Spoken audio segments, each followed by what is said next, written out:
Hello guys. मेरा नाम आकाश है and I am the founder and CEO of fashion city India. Reason जो कि मुझे स्ट्राइक करता है इस यूट्यूब चैनल को स्टार्ट करने का, that I have seen in my journey that इस इंडिया में बहुत सारे ऐसे यंगस्टर्स हैं जो अभी भी 20 से 30 एज के बीच में अपनी स्टडी के साथ साथ कुछ पैसिव इनकम को जनरेट करना चाहते हैं और साथ साथ कुछ एक्स्ट्रा ऑर्डिनरी अपनी लाइफ में करना चाहते हैं, अपना बिजनेसेस बिल्ड करना चाहते हैं।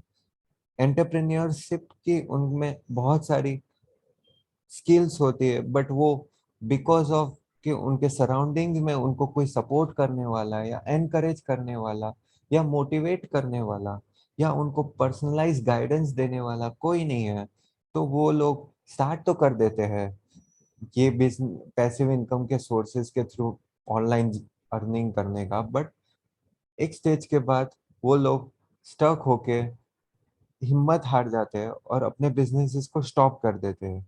तो उन्हीं लोगों के लिए एक यूट्यूब चैनल को मैं स्टार्ट करने वाला हूँ जिसमें मैं सीरीज ऑफ वीडियोस को पब्लिश करूंगा regarding every businesses that you may think of to start passive income like blogging, reselling, network marketing, and other businesses like content writing, everything.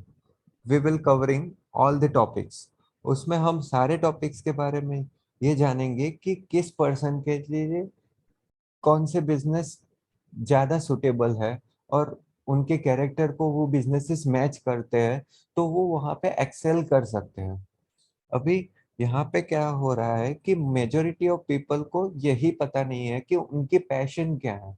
उनके पास स्किल तो है, बट उनके पास ये नॉलेज नहीं है कि उनकी स्किल को वो किस जगह पे उसको यूटिलाइज करना चाहिए जहां से उनको बेस्ट आउटपुट मिल सके। तो हम लोग काफी सारी सीरीज को कवर करने वाले हैं जिसमें हम लोग बताएंगे कि हर एक इंडस्ट्री की क्या क्या स्किल्स है और वो स्किल्स को पाने के लिए उनको क्या क्या चीजें करनी होगी अगर उनको, और उस बिजनेसेस को जीरो से स्टार्टअप या स्क्रैच से स्टार्ट करने के लिए उनको कौन से टूल्स की रिक्वायरमेंट रहेगी, कौन सी चीजें, कौन से कोर्सेज, कौन से नॉलेज की रिक्वायरमेंट रहेगी और कैसे वो एक बिजनेस मॉडल को स्टार्ट कर सकते हैं और धीरे धीरे धीरे उनको स्केल करके कंपनी लेवल तक फॉर्म कर सकते हैं।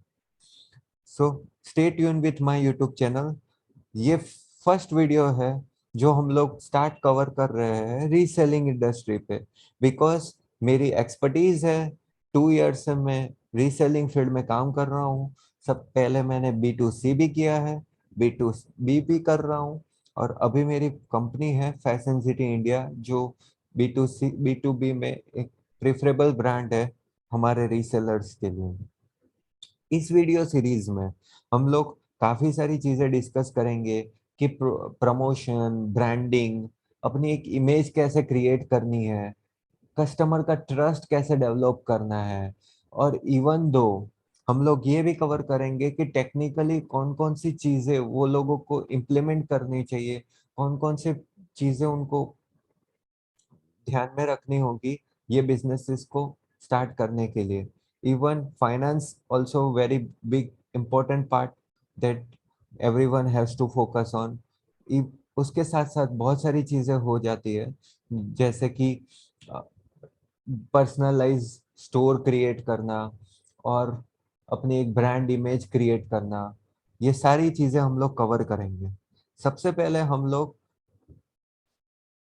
ऑनलाइन रीसेलिंग फील्ड की इंडस्ट्रीज को इंडस्ट्री का सेकेंडरी रिसर्च करेंगे ताकि हमको समझ में आए कि रीसेलिंग इंडस्ट्री किस हिसाब से ग्रो कर रही है और उसमें कौन कौन से सेगमेंट, कौन कौन से सेक्टर्स कैसे परफॉर्म कर रहे हैं।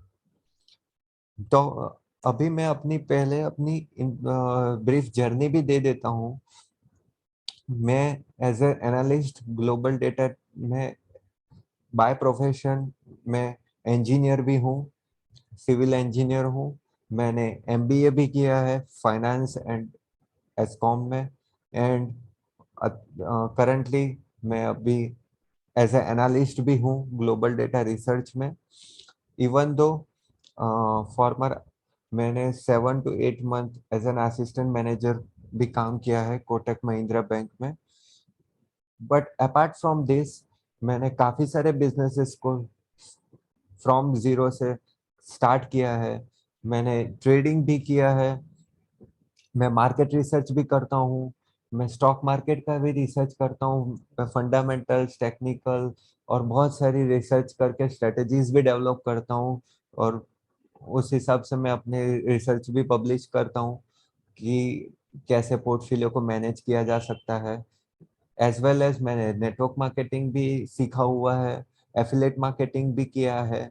सो आई नो दैट पीपल इस सारी फील्ड में से मैंने बहुत सारे बिजनेसेस को ट्राई करते करते करते मुझे आइडिया हुआ कि reselling after pandemic is the one of the best source to earn passive income, जो कि एक ऐसे लेवल तक ले जाया जा सकता है जहां से लोग लाखों रुपीस तक अर्न कर रहे हैं ड्रॉप शॉपिफाई ड्रॉप शिपिंग के मॉडल से। और इवन वेरियस सेलर्स और resellers also earning lakhs of rupees through reselling। Just difference ये है कि इस फील्ड में मेजोरिटी जो पीपल आ रहे हैं उनको इस फील्ड का एक्सपीरियंस नॉलेज एक्सपर्टाइज ही नहीं है कि इस बिजनेस को कैसे ग्रो किया जा सकता है। तो वही गैप को हम लोग कवर करेंगे अपनी वीडियो सीरीज के थ्रू। सबसे पहले हम लोग रीसेलिंग इंडस्ट्री की इनसाइट को देखते हैं। ऑन इंडिया में रिटेल मार्केट की साइज है $850 billion, which is the fourth largest in the world. अभी मैं तो बात करूंगा ई रिटेल इंडस्ट्री की, जो का जिसका पेनिट्रेशन है around 3 to 4% over the last 5 years। और अभी काफी सारे सेकेंडरी रिसर्च और काफी सारे पब्लिकेशंस के रिपोर्ट के अकॉर्डिंग 30% ऑफ CAGR प्रेडिक्ट किया जा रहा है ई कॉमर्स मार्केट का। और उसमें भी अगर मैं स्पेसिफिक काफी रिपोर्ट्स की बात करूं, जैसे कि मैकेंजी रिपोर्ट भी ये चीजें बता रहा है कि 96% जो कंज्यूमर है वो अभी अपने शॉपिंग पैराडाइम को चेंज कर रहे हैं और वो ई कॉमर्स के तरफ शिफ्ट करते जा रहे हैं। आप इस ग्राफ को देख के समझ सकते हैं कि इंडिया में ई रिटेल का पेनिट्रेशन कैसे रहा है। starting के beginning in 2020, in beginning it was negative।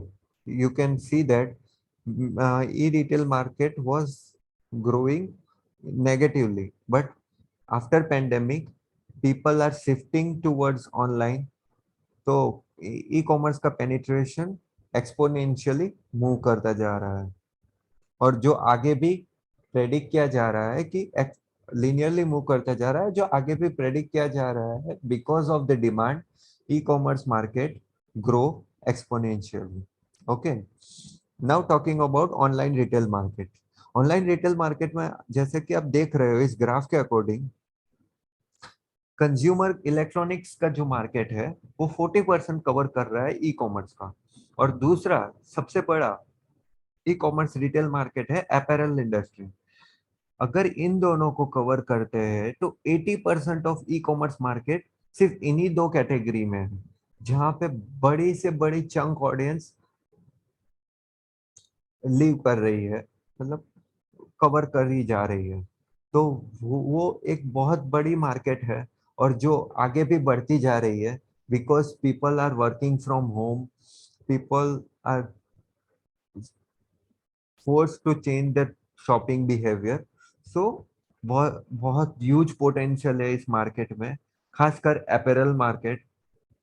Because electronics market में ऑनलाइन रिटेल में काफी सारे प्रॉब्लम्स को हमें कंसिडर करना पड़ता है, जो हम आगे भी डिस्कस करेंगे। ये सेम चीज है जो मैंने अभी बताई कि ऑनलाइन रिटेल मार्केट 25 to 30% के प्रेडिक्ट किया जा रहा है ग्रो करेगा 2030 तक। अभी उसकी अगर ई रिटेल मार्केट की अभी की साइजिंग 2020 के अकॉर्डिंग बात करें तो 1.8 ट्रिलियन डॉलर है, जो एक्सपेक्ट की जा रही है 2025 तक 1 billion USD at GMV value, gross merchandise value के अकॉर्डिंग 100 टू 120 बिलियन डॉलर तक 2025 को टच करेगी। अभी हम लोगों ने थोड़ा बहुत रिसर्च, हमने इन डेप्थ रिसर्च तो नहीं बट ब्रीफ रिसर्च किया रिटेल इंडस्ट्री का। अभी हम लोग डीपर इंसाइट्स में जाएंगे कंज्यूमर शॉपिंग जर्नी के बारे में, ताकि हमको ये आइडिया आए कि कंज्यूमर्स का प्रेफरेंसेस क्या है। जब भी वो कंज्यूमर कोई भी ई कॉमर्स प्लेटफॉर्म को देखता है, तो वो कौन कौन सी चीजों को कौन over the years, over the lot of experiences and lot of research, ये फाउंड किया जा रहा है कि ई कॉमर्स में लोगों का ट्रेंड कैसे रहता है, जो हम डिस्कस करेंगे। आप ये चार्ट में देखो, हाँ, इस पॉइंट्स में देख सकते हैं कि जैसे कोई भी ई कॉमर्स प्लेटफॉर्म जिसमें अगर कोई कंज्यूमर आता है, तो उसके पास जो जो भी सप्लायर है या जिसका भी वो पेज है, उसके पास सिर्फ 9 मिनट्स रहते हैं जिसमें वो उसको उस कंज्यूमर का अटेंशन को ग्रैब करना है। तो वही सबसे बड़ा टैलेंट है कि वो कैसे किया जाता है, जिसके बारे में हम लोग आगे भी अपने फॉलोइंग सीरीज में डिस्कस करेंगे। बट सबसे बड़ा पॉइंट है कि 9 मिनट्स में उस कस्टमर का अटेंशन को ग्रैब करना। दूसरी चीज है पिक्चर्स, कि ई कॉमर्स मार्केट में पिक्चर्स जो है वो वर्ड्स और बाकी सारी चीजें डिस्क्रिप्शन से ज्यादा इम्पोर्टेंट है। तो हमको कैसे एडिटिंग करनी है, कैसे पिक्चर्स को बहुत प्रोफेशनली डिजाइन करके हमें पोस्ट करनी है, ना कि किसी के फॉरवर्डेड पोस्ट को हमें रीपोस्ट करना है। तो उसके बारे में भी हम लोग अपने एक अलग सीरीज में डिस्कस करेंगे कि कैसे प्रोफेशनल कैटलॉग को डिजाइन किया जाता है। तीसरी चीज, प्रोडक्ट डिस्कवरी। ज्यादातर लोग ऑनलाइन को ई कॉमर्स में काफी सारी शॉपिंग वेबसाइट्स का प्रोडक्ट डिस्कवरी पेज की तरह यूज करते हैं, और लैंडिंग बाद में वो ब्रांड के ही पेजेस जैसे फ्लिपकार्ट या अमेजोन से ही शॉपिंग कर लेते हैं। तो इसका सबसे बड़ा रीजन है ट्रस्ट। बिकॉज हम लोग यहाँ पे यही फिक्स नहीं है कि हमको किस मार्केट में किस प्रोडक्ट को, किस ऑडियंस को, किस निश मार्केट को टारगेट करना है। और इसी के कारण हम लोग एक प्रॉपर ब्रांड को क्रिएट नहीं कर पा रहे हैं जिस जिसको पीपल रिकॉग्नाइज कर पाए कि ये ब्रांड इस प्रोडक्ट के साथ, इस निश ऑडियंस के साथ रिलेट कर पाए। तो वो हम लोग एक ट्रस्ट डेवलप नहीं कर पा रहे हैं, जिसके कारण से लोग बहुत सारे ई कॉमर्स प्लेटफॉर्म को एज अ प्रोडक्ट डिस्कवरी ही यूज कर रहे हैं, जिसको हमको चेंज करना है। दूसरी चीज है वर्नाक्युलर सर्चेस। आज वर्नाक्युलर सर्चेस बहुत ज्यादा ग्रो कर रहा है, और पीपल स्टार्टेड फोकसिंग ऑन कि वर्नाक्युलर सर्चेस की को कैसे अपने प्लेटफॉर्म में लाया जा सकता है। वो बहुत एक्सपेंसिव है, मानता हूँ, बट वर्नाक्युलर सर्चेस अगर आप लोग ला फ्यूचर में अगर कम कॉस्ट में हो सकता है, तो वो सबसे बड़ा एडवांटेज रहेगा किसी भी कंज्यूमर के लिए, कि प्रोडक्ट्स को आइडेंटिफाई करने के लिए, इवन दो वो लोग प्रोडक्ट को इजीली सर्च कर सकते हैं और प्रोडक्ट की इंसाइट्स ले सकते हैं कि वो प्रोडक्ट्स का रिव्यू कैसा है, प्रोडक्ट कैसे है। वो सारी चीजें उससे बहुत बेटर हो सकती हैं। तो ये एक बहुत इम्पोर्टेंट टूल है। दूसरी चीज कि कंज्यूमर की जर्नी को अगर हम बात करें, तो ज्यादातर कंज्यूमर्स जो है वो इतना ज्यादा रिसर्चिंग करते हैं, एक प्रोडक्ट को बाय करने से पहले वो 20 to 30 पेज को व्यू कर लेते हैं। उसके बाद वो अपना एक डिसीजन फाइनलाइज करते हैं कि हमको ये प्रोडक्ट लेनी है। तो उसका सबसे बड़ा रीजन है कि हम अपने प्रोडक्ट्स और कैटलॉग को ऐसे रिप्रेजेंट नहीं कर पा रहे हैं कि पीपल का वो अटेंशन एक ही बार में ग्रैब हो सके। इसके कारण क्या करते हैं वो लोग, अलग अलग वेबसाइट में अलग अलग पेजेस में वो चीजें देखते हैं और बाद में एक फाइनल कंक्लूजन बनाते हैं based on the reviews, based on the lot many things, that ये पर्सन जो है वो उस ब्रांड को जो रन कर रहा है वो उस कैटेगरी के साथ कितना अटैच है, वो कोई नीश मार्केट को टारगेट कर रहा है कि नहीं, कि सारी चीजें डिस्क्लोज कर रहा है, उसके पास रिव्यूज है कि नहीं, उसके पास क्वालिटी कैसी है, उसका मेन फोकस कहाँ पे है, वो कोई एक प्रोडक्ट स्पेसिफिक कैटेगरी को फोकस कर रहा है कि नहीं। वो सारे डिसीजन को वो कंबाइन करके एक परचेज का डिसीजन बनाते हैं। तो वही चीजों पे हमें फोकस करना है। नाउ टॉकिंग अबाउट जी, 97% जो पिन कोड्स आप लोगों ने देखे होंगे वो एटलीस्ट एक आइटम ऑर्डर कर चुके हैं 2020 में। Because of the pandemic majority people online shift कर चुके हैं। और उसमें भी आप अगर देखोगे तो फैशन इंडस्ट्री में तो 97% पीपल ने कुछ ना कुछ ऑनलाइन शॉपिंग की है, जिससे पता चल रहा है कि फैशन इंडस्ट्री आगे कितने ज्यादा पोटेंशियल रखती है, कि वहां पे कितनी bunch bunch of audience available है। हाउस होल्ड अप्लायंस में 46% पेनिट्रेशन है, which is also still very good. और फर्नीचर में 13% है। दूसरी चीज जो मैं बात कर रहा था कि प्रोडक्ट्स की इमेजेस सबसे ज्यादा स्पीक करती है। अगर कोई भी ई कॉमर्स प्लेटफॉर्म पे आप अगर प्रोडक्ट डाल रहे हैं तो उसमें सबसे ज्यादा वेटेज हो रहता है पिक्चर्स का, कि आपकी फोटोग्राफी कैसी है, आपका प्रेजेंटेशन कैसा है, ना कि आपका डिस्क्रिप्शन कैसा है। तो उस पे हमें सबसे ज्यादा ध्यान देना है। दूसरी चीज कि इंडिया में e retail share of the product search market, searching product searching कितना परसेंट हो रहा है यूएस के कंपैरिजन में, हम लोगों ने दिखाया हुआ है, जो धीरे धीरे इंक्रीज होता जा रहा है। अभी 35% है, but because of this thing वो इंक्रीज होता जा रहा है। अब भी पीपल ऑनलाइन शॉपिंग क्यों करते हैं, उसके सेवरल रीजंस है, जिसको हमको सबसे ज्यादा नोट डाउन करके रखिए कि इन रीजंस के कारण ही पीपल शॉपिंग कर रहे हैं। तो इनको हमें हमेशा फोकस में रखना है और इसी के अकॉर्डिंग अपनी वेबसाइट, प्लेटफॉर्म और सारी चीजों को डिजाइन करना है।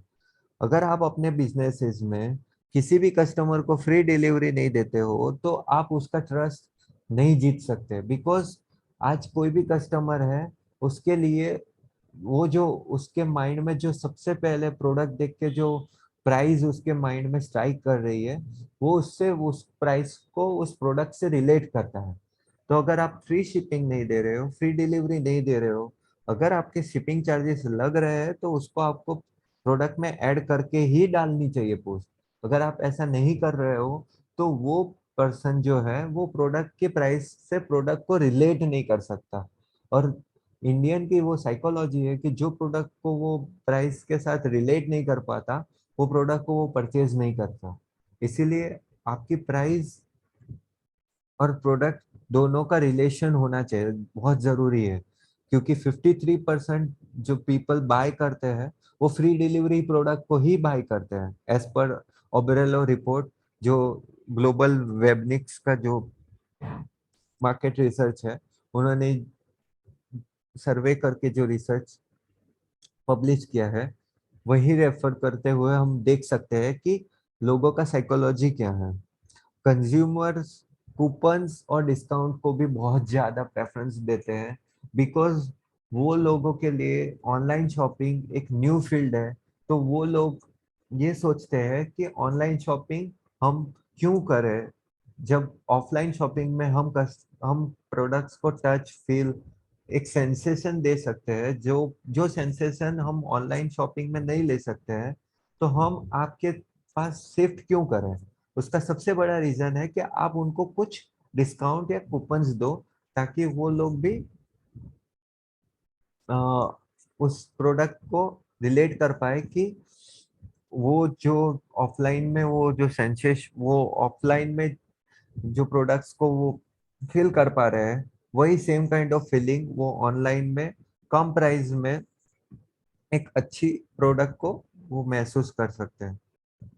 दूसरी तीसरी एक चीज जिस पे सबसे ज्यादा कस्टमर ध्यान देते हैं whenever they are purchasing online is reviews from the other customer, जो कि मैं भी बहुत अपनी जर्नी में बहुत ज्यादा चीजें ये सबसे मैं इसको टॉप प्रायोरिटी में भी रख सकता हूँ कि reviews from the other customer, कि रिव्यूज कितने आ रहे हैं आपके पेज पे, कोई लोग रिव्यूज कर भी रहे हैं कि नहीं कर रहे हैं, आप उनसे रिव्यू ले रहे हैं कि नहीं ले रहे हैं।